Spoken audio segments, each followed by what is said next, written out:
ओम शाकंभराय नमः। 3 जानेवारी 2026ला म्हणजेच उद्या शाकंभरी पौर्णिमा आहे। या दिवशी शाकंभरीची यथासांग पूजा आरती केली जाते। तिला दुर्गेचं रूप पण मानले जाते। पौराणिक कथेनुसार असे सांगितले जाते की ज्यावेळी पृथ्वीवर दुष्काळ पडला होता त्यावेळी देवी पार्वतीने शाकंभरीचे रूप घेऊन जनतेला अन्नधान्य, फळं, भाज्या देऊन जीवनदान दिले होते।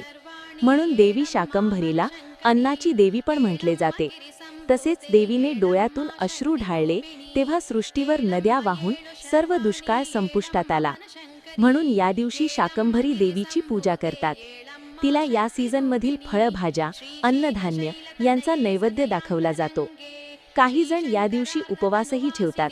काही जण सत्यनारायणची पूजा करतात, होम हवन करतात।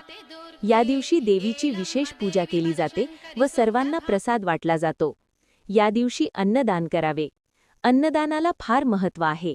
हा सण म्हणजे सृष्टीचे आभार मानण्याचा दिवस। तसेच शाकंभरी देवीचे सुद्धा आभार मानण्याचा दिवस म्हणून साजरा केला जातो। जय शाकंभरी माता।